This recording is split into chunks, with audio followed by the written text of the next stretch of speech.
So I just found this channel, Introverted Madness. He went to Stanford for CS and he did a video on graduating college in 3 years at Stanford. So I was like, oh, I also graduated in 3 years. So I'm just going to talk about that today. And explain how I graduated in 3 years. So I went to the University of Illinois for computer engineering and graduated in 3 years. If you want to graduate in 3 years, all it is a math thing of you have to get the number of credit hours earlier than the 4 years your degree is normally. So in the School of Engineering at University of Illinois, you need 128 credit hours to graduate. So that means you have to do 16 credit hours a semester in order to graduate in 4 years. So in order to graduate in less than 4 years, you need some way of getting credit hours outside of the normal fall spring semesters. So you can do that in 3 different ways. You can come in with AP credit beforehand from high school, you can take summer courses, or you can take proficiency exams. So the University of Illinois, for a lot of their introductory courses, allows you to take an exam in order to get credit for the class, assuming that you already took the class. If you took the class somewhere else but not for credit. So if you did a community college, then you could have transferred the credit. But if you did something in high school but didn't take the AP credit, situations like that. So I did all 3 of those. I had some AP credits going in. I had some proficiency exams that I was able to take. And I had some summer classes that I took. So during the summer of COVID, so that was in summer 2020, I was paying for the dorm, and they actually refunded us for the time in the dorm that we weren't going to be in. So I used that money that was refunded to us to take summer courses because I didn't have an internship during that time. So it just made sense to do that. So yeah, so I'm going to go over what my schedule was in order to graduate in 3 years. So, in order to graduate in 3 years, you needed to get a ton of credit hours from things. So, I have a list over here of proficiency exams and AP exams that I had credit for. So, I took the AP BC calculus exam, and I think I scored 4 on there. I didn't even score a 5, but you get credit for a 4. And so that gives you 8 credit hours because 4 credit hours for Calc 1 and Calc 2. And then for my physics, I took Physics C for mechanics and E&M, but I only got a 3 on that exam for both exams. But you still get credit for those exams because in Illinois, there's a state law I think was passed that means that the state universities have to give credit for a 3 or above, but it doesn't give you credit for the course. So even though I got a 3 on those exams, because that's not really high enough to say that you know mechanics or E&M, I still ended up taking the respective mechanics and E&M classes in my college. So then we have proficiency exams. So Math 286 is the differential equations and linear algebra class. So the differential equations and linear algebra class for ECE majors, electrical engineers and computer engineers, is put into one class. So they do diff-EQ, and then they also do a little bit of linear algebra on top of that, and they do that all in one class. So when I was in high school, I was lucky enough to be able to take differential equations and linear algebra. I think it was in my last semester, senior year of high school. So because I already had that, then there's no AP test for differential equations and linear algebra, but there is a proficiency test for it. So I took whatever the textbook they used for that, did some practice exams, and then went in and did that. I think for this exam, you only get 1 attempt. For different exams, you get a different number of attempts. There are some where you can have like 2 attempts, etc. So be careful to look out for that when you're looking at the proficiency exams that are available. Chem 102. So this was a class where I was like, okay, I didn't take an advanced chemistry class in high school. I just took like the basic chemistry class in high school. So what I did was, again, I took whatever textbook they used for the class. So you can look up like the curriculum for the class when you're looking at the proficiency exam, and you can see what textbook they use. So I downloaded that textbook and I read through the textbook and then did some practice exams. For this test, I think you only had to pass. So I think that's like 60% and above. So there was content that I didn't even know from the textbook, as in I didn't know how to do those questions, but it was a multiple choice exam. So because it was a multiple choice exam, I was like, okay, I only have to get like 60%. So I only need to know all the stoichiometry questions and some other things, and we'll see how it goes. So I was able to pass that exam. I don't remember how many attempts you have for that. In high school, on my freshman year of freshman year of high school, I took AP World, so I got a 3 on that exam, so I got credit for that because of the Illinois State law. And then I didn't actually do the actual Calc 3 proficiency exam until later. I think I did it in summer of summer of 2020, I think, in that time period, or summer 2021. One of those years is when I finally actually did the proficiency exam for the Calc 3. And this time it was being done online, so it was actually easier to do, because the previous times I had to like go physically to the campus.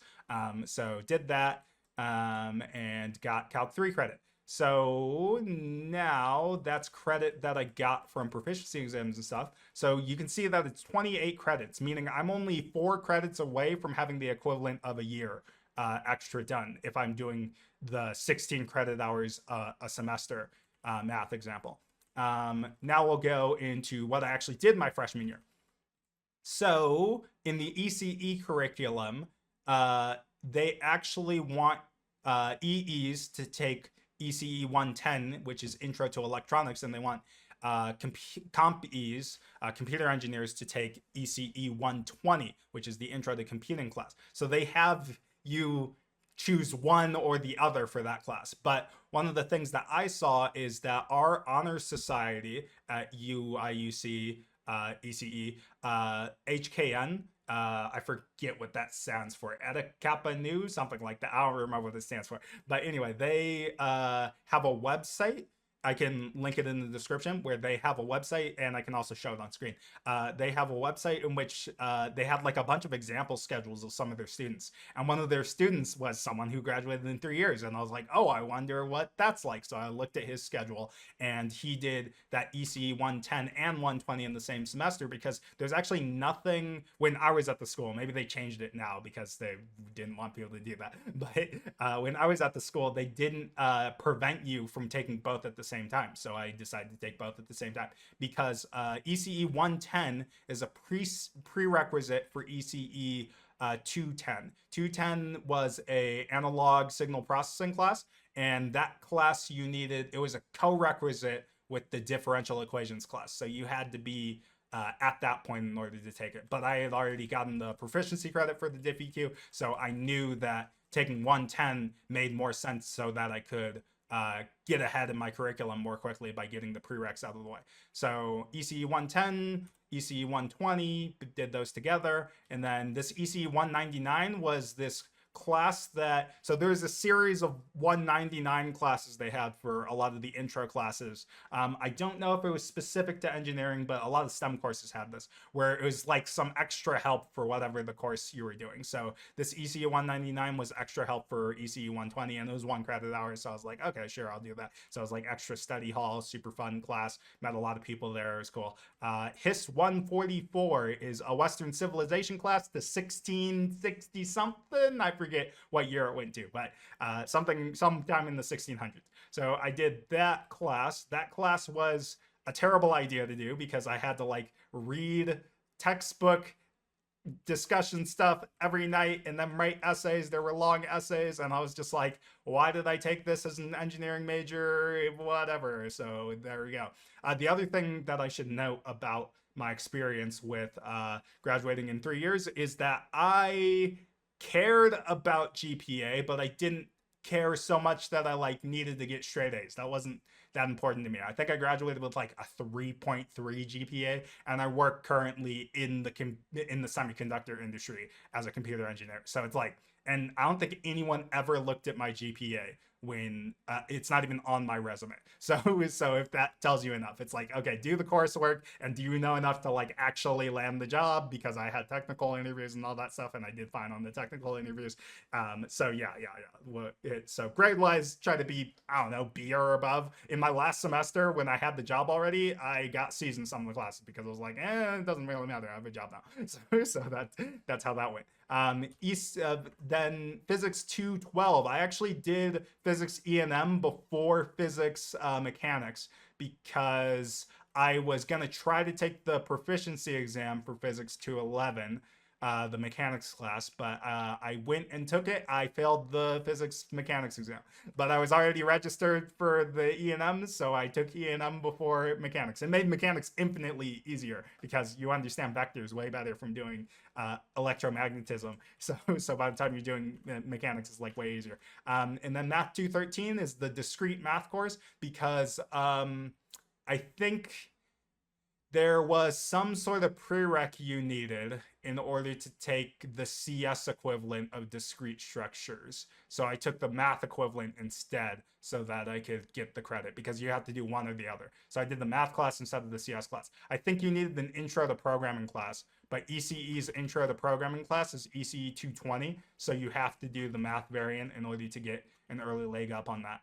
You could also, I knew a lot of people that did this, that would take the proficiency exam for this class ECE 125. I don't know if I run it anymore. They might have changed it to like 122 or something, but that was like the intro programming class for CS majors. So you could proficiency exam that if you knew how to program, and then take CS 173.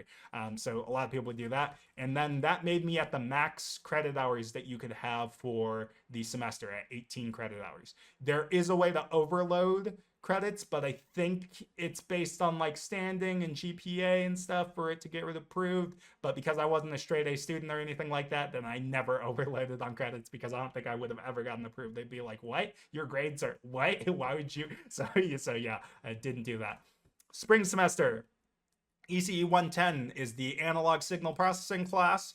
That is the class that you have to take any other electrical engineering class afterwards. So this is like major prereq, major fundamental class that everybody has to take. ECE 220 was our, I forget, I think it's just intro to programming, where you continue on assembly programming, and then you also do some C programming in that class. And then ECE 198 was, what class was that? What is this 198?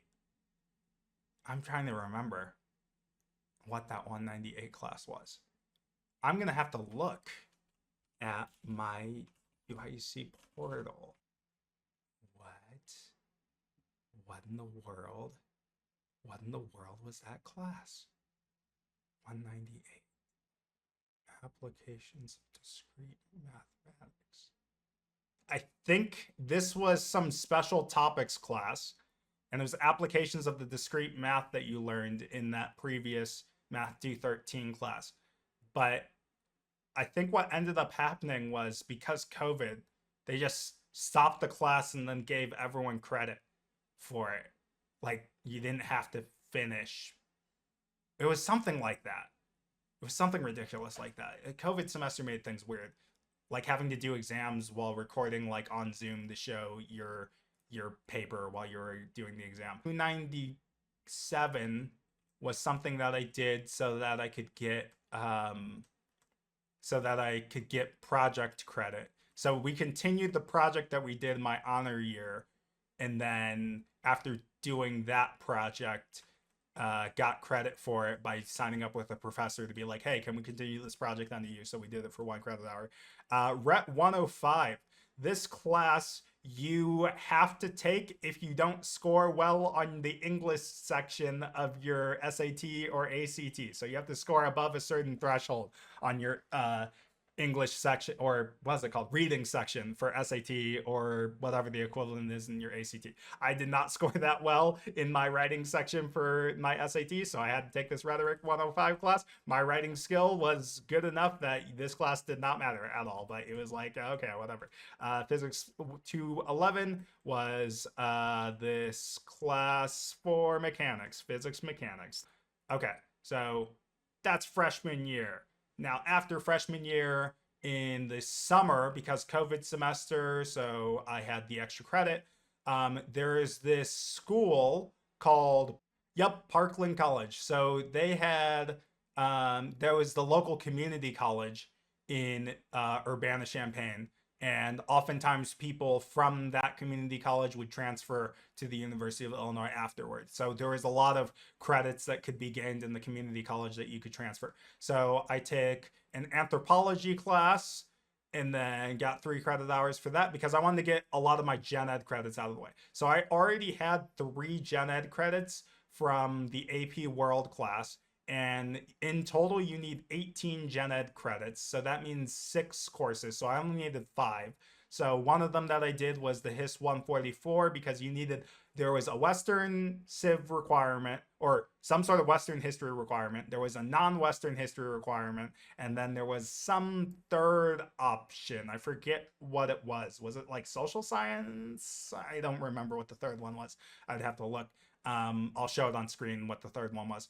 So yeah, you had to get 6 classes worth of that. So in order to finish the gen eds, I took the HIS 141 as one of the gen eds. Then the anthropology class was the next gen ed. And finally, the this Hume 122 class was a Native American history class. So I took that. And ECE 343 and 342, this was a circuits class. So this was the circuits class with all like the theory and mathematical equations for it. And then 343 was the lab associated with that class. So I took that. And then I also took physics 114, the quantum physics class, because as a requirement for ECE majors is to do up to 214. So I needed 213 credit, which is the thermal physics class credit. So I did that. So I got 12 credit hours from doing the summer courses. So because I had so many extra credit hours, I no longer had to do a full schedule of 18 credit hours every single semester. But lo and behold, my sophomore year, first semester, I still did the 18 credit hours. But so what I did was Fields and Waves, which is an E&M class, but specifically for ECE majors. So it does like 3-dimensional vector E&M stuff, and then gets into like how capacitors actually work and Smith charts and that sort of thing. Then ECE 391, this is our hardest class in computer engineering, I believe, our systems engineering class. So that's the class where you start from doing assembly programming, then you do some driver programming, and then you program an OS in multiple parts, Linux OS. So that class was the hardest class by far this semester. And then I had this Phil 102 class as another random gen ed to do. And then I had the semiconductor physics class as one of my, actually, you only needed one or the other of these classes as a requirement for ECE majors. But I leaned more into the electrical engineering side of things because I knew I wanted to work in the semiconductor industry. So I needed to determine like how much did I like circuits, how much did I like device physics, and like how low down the stack I wanted to be for that. Engineering English 268. I want to say that this is the Holocaust in Context class that I took. So that class was, we watched a bunch of Holocaust films and then did presentations on them and wrote some stuff. This was for our advanced composition credit because you need advanced composition in order to graduate. So did that, and then physics 213, did that. So 18 credit hours that semester. And then I did, yeah, my total of 133, so I'm above the 128. But anyway, so next semester, ECU 385 is the digital systems lab class. This is where you do FPGA programming. So you start with there's a breadboarding lab, so you do a breadboard thing. I think you breadboard out a little bit of a CPU, like the data path of a CPU, and then you do FPGA labs, and then you do a final project of like what final thing do you want to do based on all the FPGA stuff that you learned. Math 416, this was an abstract linear algebra class that I thought I was going to be like more interested in like doing random math classes, so I decided to be like, oh, I'm going to lean into doing math classes. And then 347 honors was a class where you did proofs, like the fundamentals of like proof stuff for math, like starting to get into more what do I call it? Not applied math, theoretical math. Is that what they called it? Theoretical versus applied. I think it's theoretical math stuff. So I did that, and then I was taking a physics, a quantum computing physics class. So it goes over the basics of like quantum logic gates and that sort of thing. Because I was going to intern for IBM working on their quantum control systems. So I thought I should know a little bit about how quantum computers work before doing that. Did that course help me at all with the work that I did there? Not really. It was just fun to know how quantum computing worked at that level. So then junior year. So this final year, I did ECE 482. This is the digital IC design class. So you learn how to make a floor plan for your circuit, and you do that in Synopsys and do all that sort of thing. And you also learn about how the different circuits are made, what kind of math you have to do to make circuits that fit under certain conditions, that sort of thing. And then 411 was our computer organization and design class. So this is the computer architecture course. So you learn all things computer architecture. And then CS 225 is our data structures class. So I actually took forever to take the data structures class. So the data structures class is something that they recommend taking right after ECE 220, because you do normal, learn all your different programming concepts, and then you learn the data structures you can make from those programming concepts you did. So I didn't do the data structures class because I wanted to take ECE 391, but 391's only prereq is 220. So I was just like, okay, I'll take 220 or 391 without doing the prereq of without taking 225, because the normal recommendation is that you take CS 225, learn data structures, so that you have more programming experience before you take on trying to make a whole OS. But I was like, it doesn't really matter. There's only one prereq, so I'm going to do that. So this is actually really late to be taking this course, because it's like my fall semester junior year. Most people would have taken this either their second semester freshman year or first semester sophomore year is usually when people, like the CS majors, might have taken it second semester freshman year, whereas the ECE majors often take it fall their sophomore year. And then ECE 397 is independent research that I did. Is that what that is? Yep. I did independent research with the professor that I met from 411. So yeah, that was that. And then for next semester, I did the algorithms class. So this is like analyzing algorithms, analyzing algorithmic theory, sort of computational complexity theory stuff. So did that, and then I did this 411 is this programming languages. I don't think it's compilers. Is it programming languages and compilers? Yeah, programming languages and compilers. So this last semester, because I already had a job lined up, I literally was figure skating all the time. So I just went to the ice rink every single day that I could, and I'd go, I think I'd go like 10 hours a week of ice skating. So I was not focused at all. And the curve for this class was straight up illegal. I don't know how I ended that class with, I think I ended it with a B+. Like, and there's no reason why I should end that with a B+, because that curve must have been massive. That doesn't make any sense. This course, CS 421, the way that it worked was you only had to do a certain number of the problems in order to actually get a passing grade. So I just did the minimum number of problems to get a passing grade, and then I yeeted.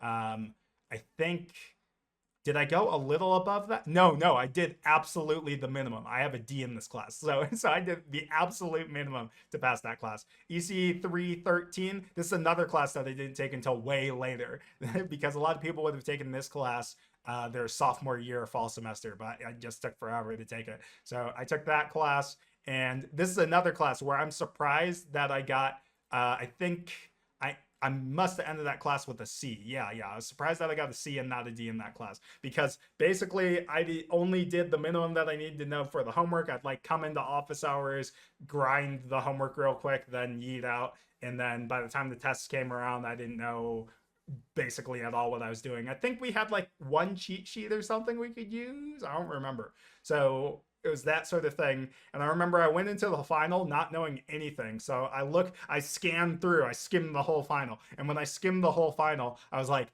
oh, yeah, I'm only going to answer the questions that I know how to answer. So I answered the questions I knew how to answer. Then I sat there for a bit being like, well, I can't answer anymore. So I might as well just leave. So I turned in my exam, and I'm one of the earliest people to turn in the exam. And the professor's looking at me like, you're already done? Oh my God, that's impressive. And I'm like, no, I definitely didn't pass this exam. So I left that.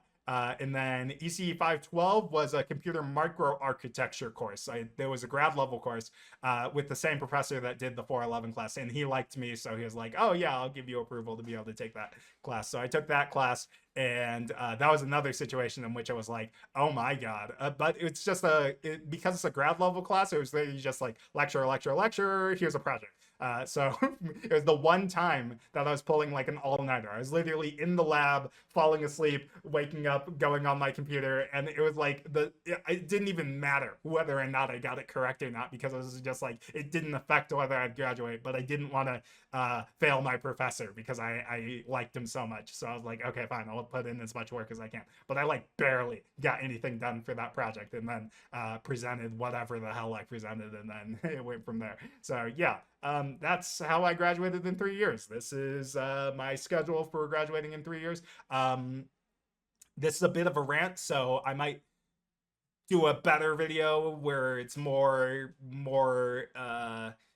aligned, more like straightforward of like, okay, this is what you have to do, this is how it's formatted, all that sort of thing. But I hope you all enjoyed. I hope this helps some random college student on or high school student getting ready for college, because the thing that you have to know is that if you want to do something like this, you have to prepare for it, because I already had these the proficiency exams can get you a long way if you're at a school that has some sort of exam structure, so then you don't have to do APs, and the proficiency exams are free, whereas AP exams cost money. So there's that too. And also factoring in summer courses, like these are the things that you have to do. You just have to have more credit hours than required in the 4 years. So yeah, that's basically how that goes. So make sure you plan, make sure you're looking at a school that it's actually possible to graduate in 3 years, because not every school is like that, or the schools where it's like that, it's usually you have to take summer courses, so that costs money. So it's a matter of that. So yeah. I saved a lot of money by graduating in 3 years. I saved tens of thousands of dollars, so that's pretty neat. So yeah, anyway, hope you all enjoyed. Like if you like, dislike if you dislike, leave a comment letting me know if you want some advice on the actual specific courses and stuff, because I went to the University of Illinois, so if you're thinking of going there, you might have questions, and I'd be happy to answer.